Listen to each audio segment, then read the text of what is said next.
Think about that.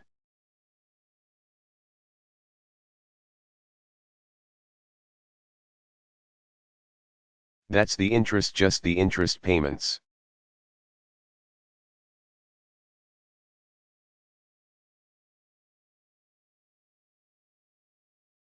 Then, as the baby boomers start to retire in greater numbers and healthcare costs continue to rise,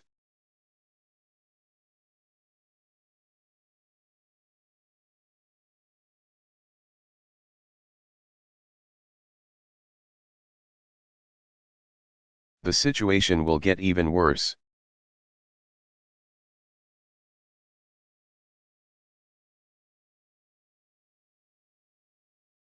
By 2025, the amount of taxes we currently pay will only be enough to finance our healthcare programs, Medicare and Medicaid, Social Security.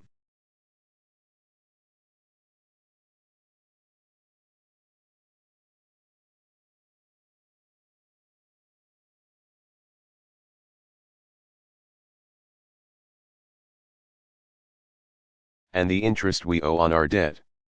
That's it. Every other national priority - education.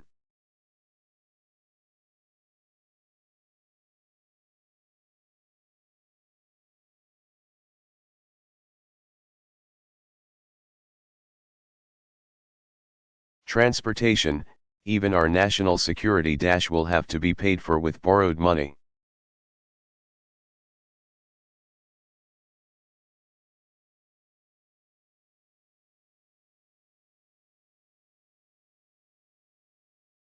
Now, ultimately, all this rising debt will cost us jobs and damage our economy.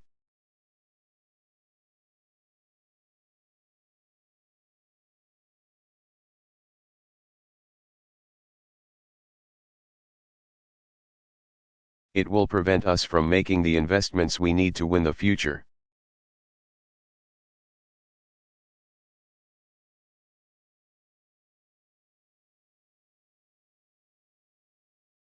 We won't be able to afford good schools, new research,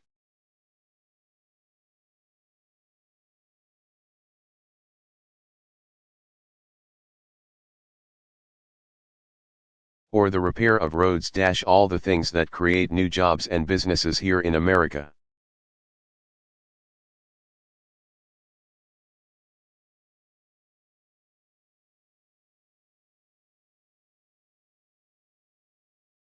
Businesses will be less likely to invest and open shop in a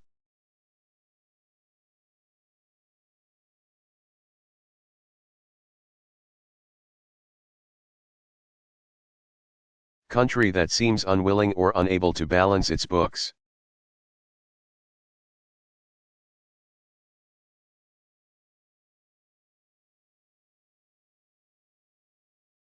And if our creditors start worrying that we may be unable to pay back our debts,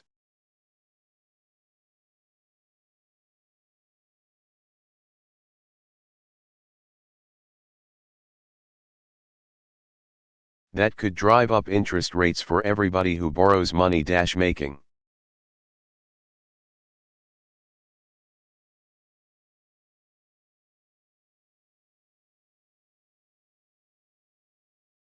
it harder for businesses to expand and hire, or families to take out a mortgage.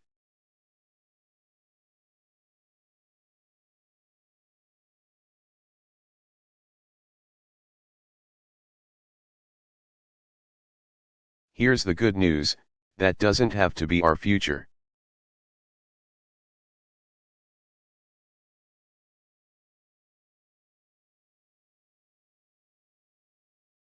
That doesn't have to be the country that we leave our children. We can solve this problem. We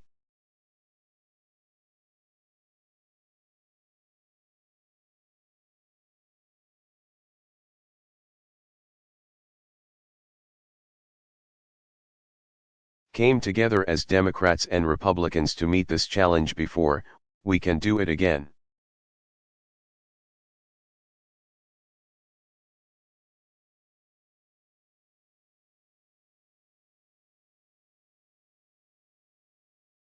But that starts by being honest about what's causing our deficit.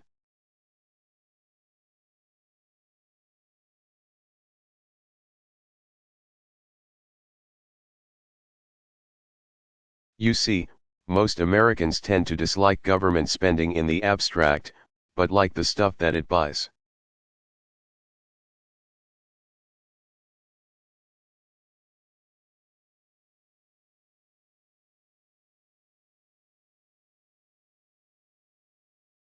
Most of us, regardless of party affiliation, believe that we should have a strong military and a strong defense.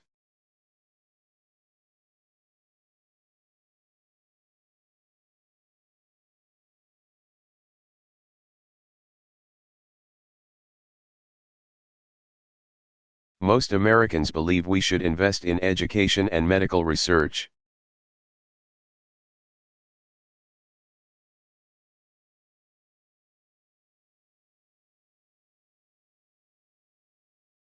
Most Americans think we should protect commitments like Social Security and Medicare.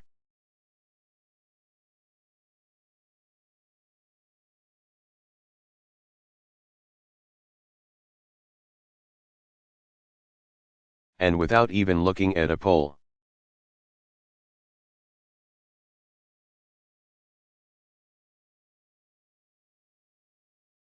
My finely honed political instincts tell me that almost nobody believes they should be paying higher taxes.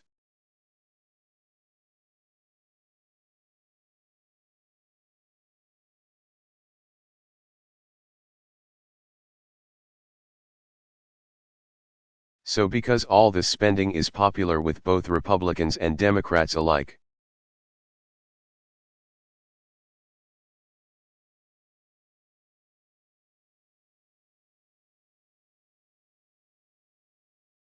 And because nobody wants to pay higher taxes, politicians are often eager to feed the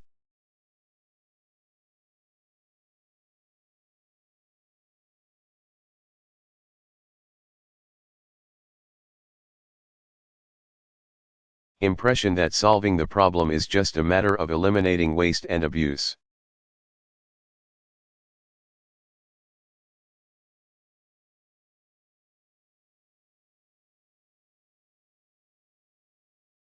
You'll hear that phrase a lot: we just need to eliminate waste and abuse.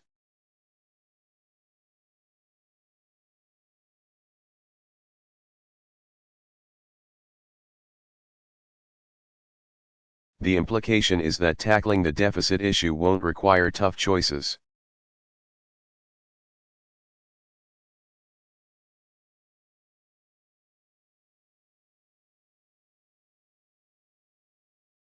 Or politicians suggest that we can somehow close our entire deficit by eliminating things like foreign aid.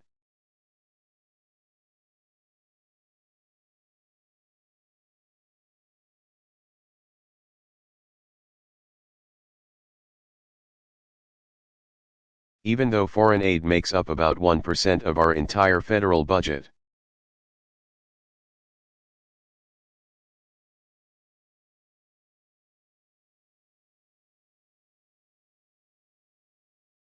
So here's the truth.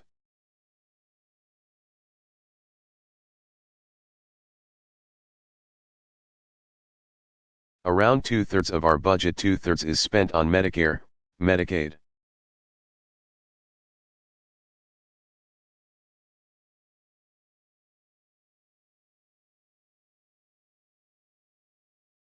Social Security, and National Security. 2/3. Programs like unemployment insurance, student loans.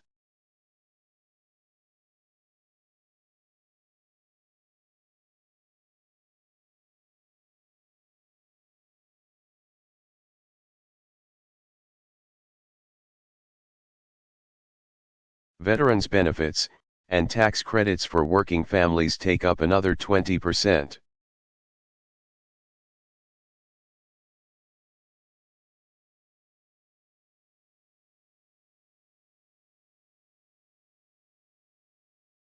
What's left, after interest on the debt, is just 12% for everything else.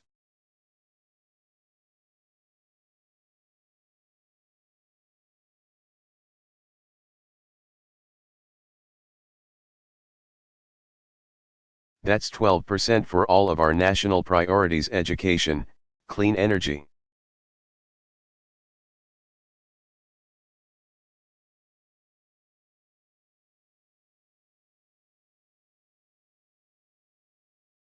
medical research, transportation, our national parks, food safety.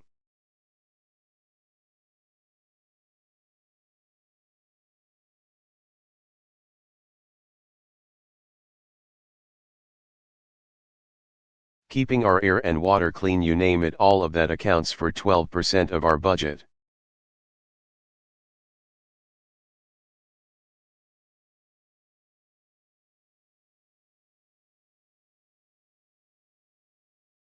Now, up till now, the debate here in Washington.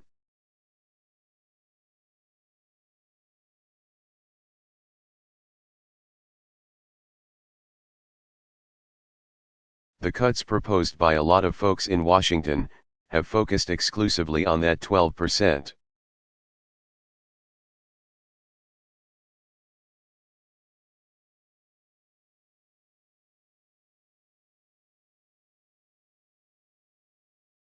But cuts to that 12% alone won't solve the problem.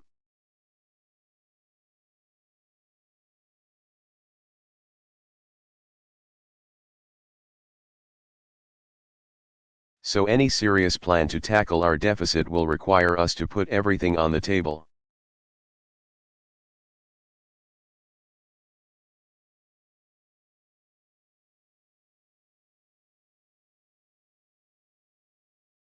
And take on excess spending wherever it exists in the budget.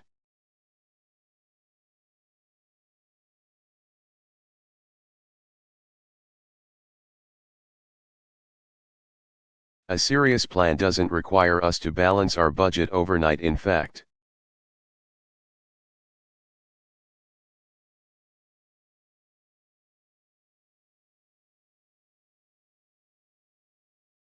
Economists think that with the economy just starting to grow again,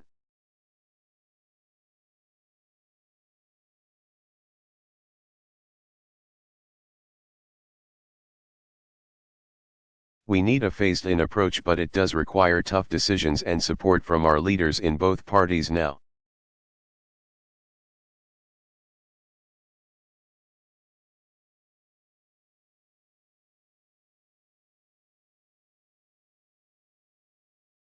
Above all, it will require us to choose a vision of the America we want to see 5 years.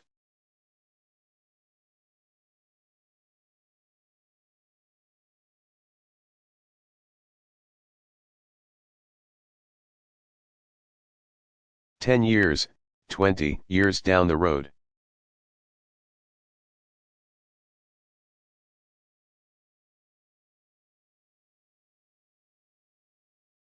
Now, to their credit, one vision has been presented and championed by Republicans in the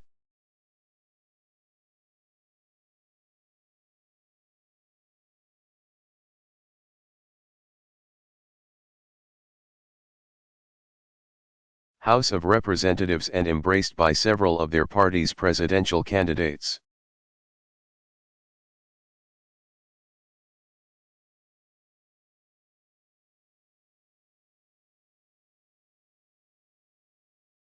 It's a plan that aims to reduce our deficit by $4 trillion over the next 10 years.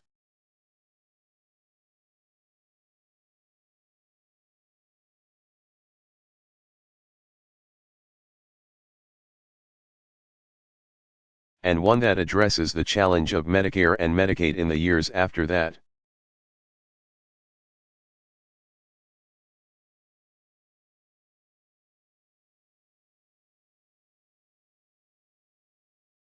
These are both worthy goals.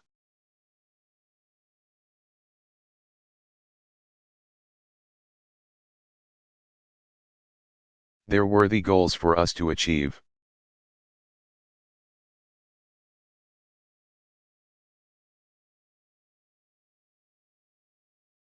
But the way this plan achieves those goals would lead to a fundamentally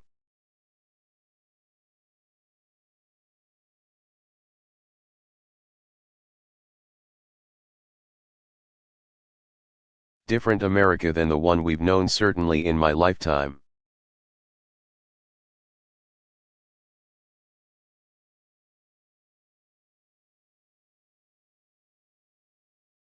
In fact, I think it would be fundamentally different than what we've known throughout our history.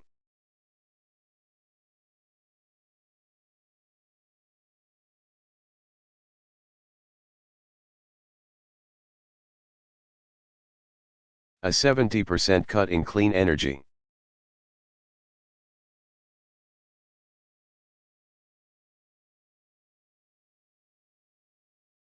A 25% cut in education.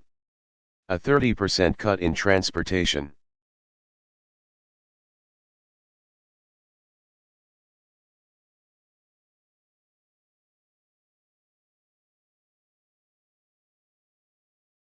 Cuts in college Pell Grants that will grow to more than $1,000 per year.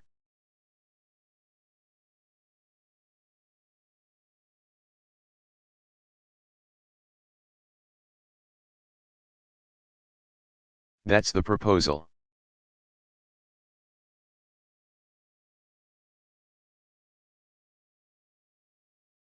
These aren't the kind of cuts you make when you're trying.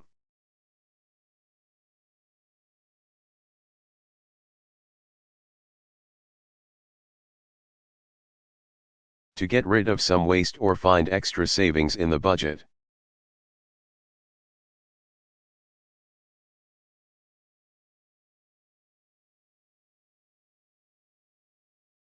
These aren't the kinds of cuts that the Fiscal Commission proposed.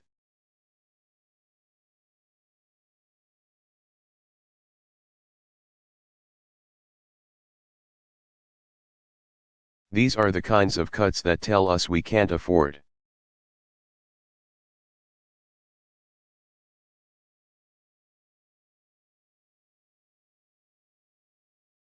The America that I believe in and I think you believe in.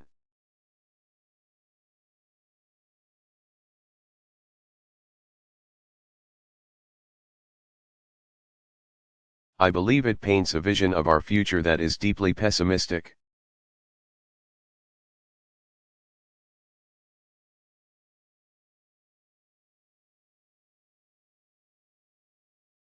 It's a vision that says if our roads crumble and our bridges collapse, we can't afford to fix them.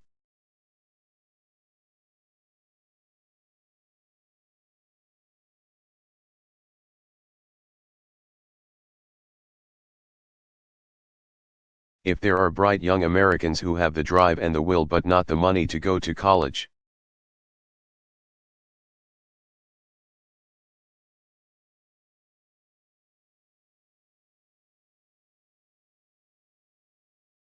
we can't afford to send them.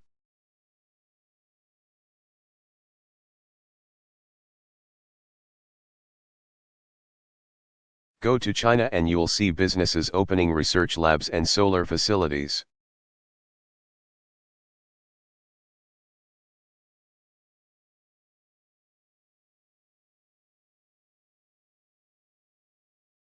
South Korean children are outpacing our kids in math and science.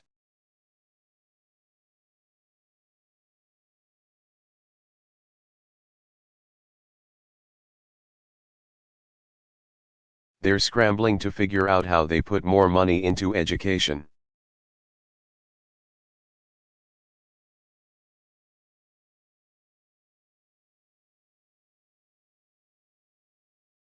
Brazil is investing billions in new infrastructure and can run.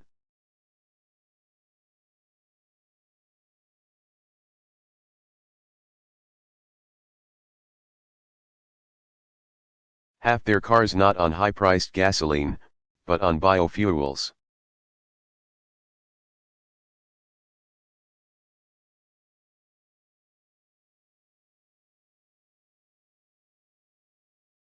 And yet, we are presented with a vision that says the American people.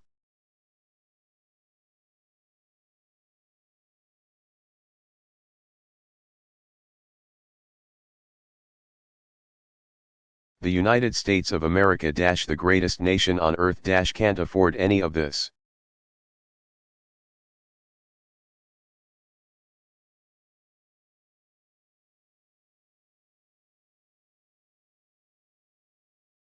It's a vision that says America can't afford to keep the promise we've made to care for our seniors.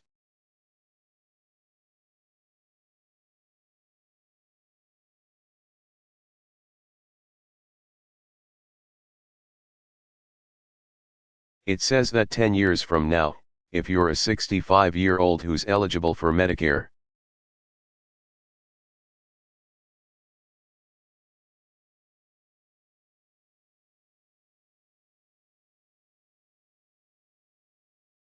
you should have to pay nearly $6,400 more than you would today.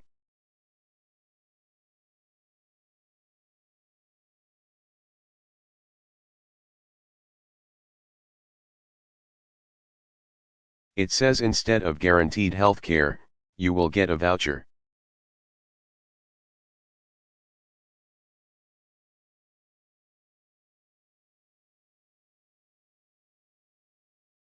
And if that voucher isn't worth enough to buy the insurance that's available in the open marketplace,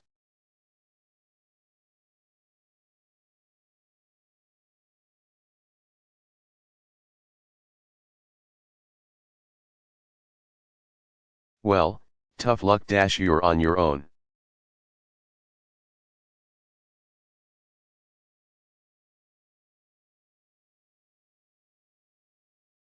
Put simply, it ends Medicare as we know it.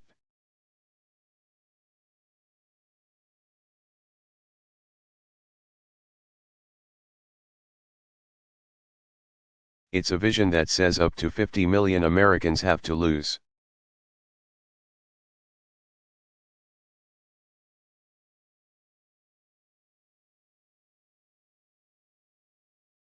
Their health insurance in order for us to reduce the deficit.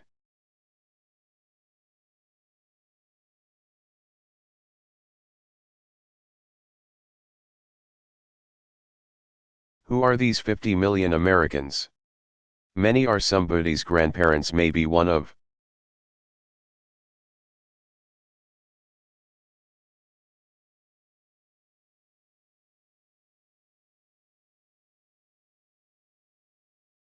Yours who wouldn't be able to afford nursing home care without Medicaid. Many are poor.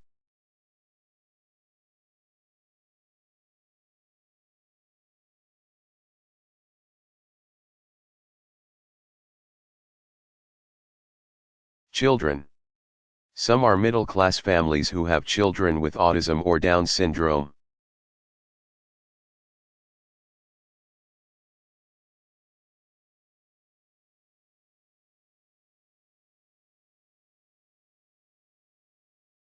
Some of these kids with disabilities are so severe that they require 24-hour care.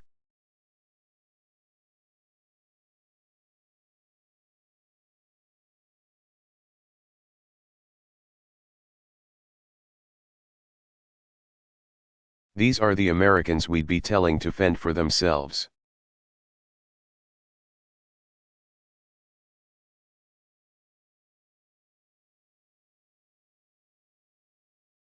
And worst of all, this is a vision that says even though Americans can't afford to invest in education at current levels,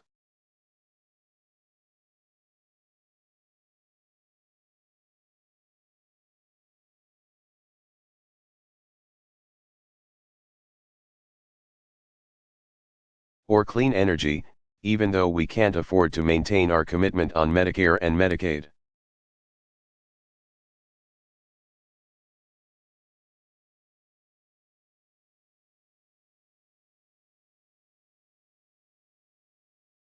We can somehow afford more than $1 trillion in new tax breaks for the wealthy.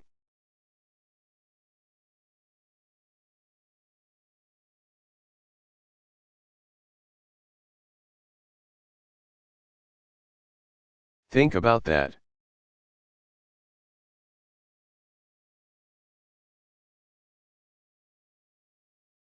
In the last decade, the average income of the bottom 90% of all working Americans actually declined.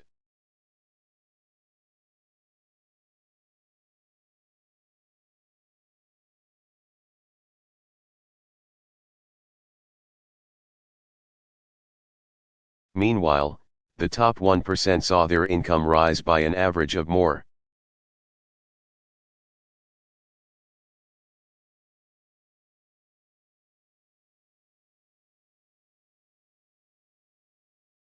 Than $250,000 each. That's who needs to pay less taxes.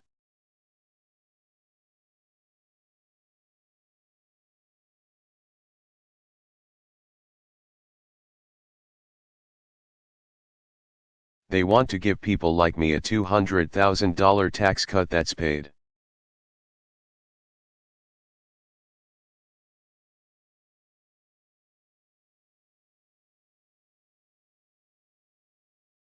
For by asking 33 seniors each to pay $6,000 more in health costs.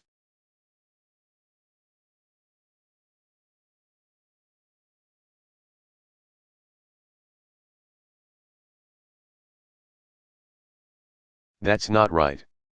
And it's not going to happen as long as I'm president.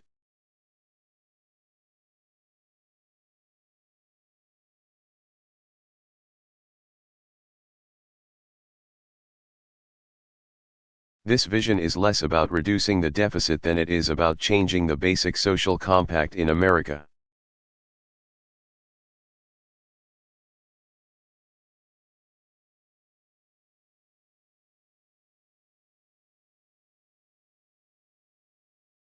Ronald Reagan's own budget director said, "There's nothing serious or courageous about this plan."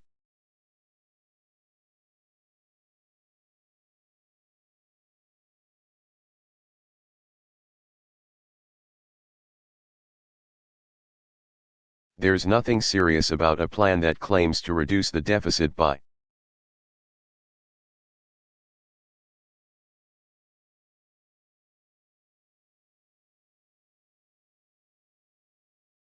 spending $1 trillion on tax cuts for millionaires and billionaires.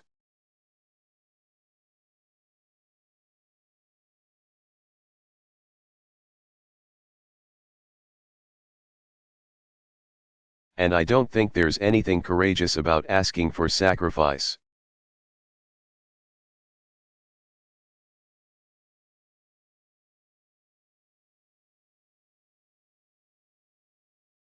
From those who can least afford it and don't have any clout on Capitol Hill.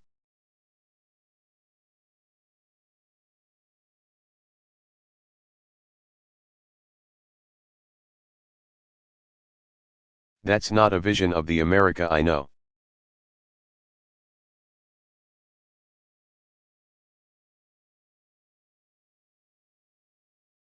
The America I know is generous and compassionate.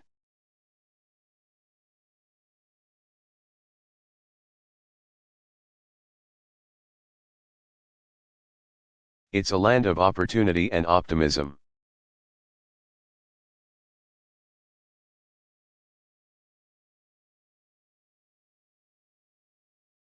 Yes, we take responsibility for ourselves, but we also take responsibility for each other.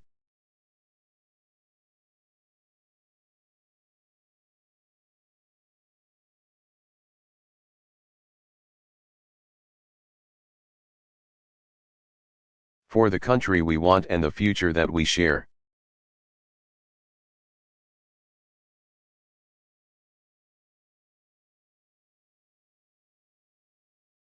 We're a nation that built a railroad across a continent and brought light to communities shrouded in darkness.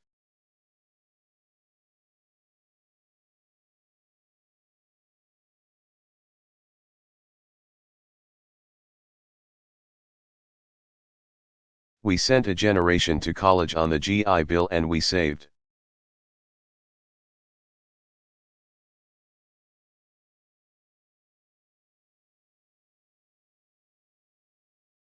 millions of seniors from poverty with Social Security and Medicare.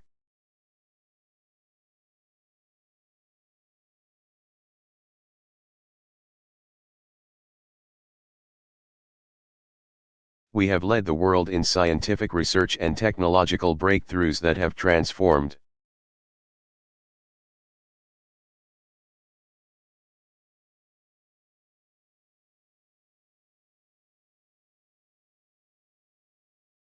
millions of lives. That's who we are. This is the America that I know. We don't have to choose between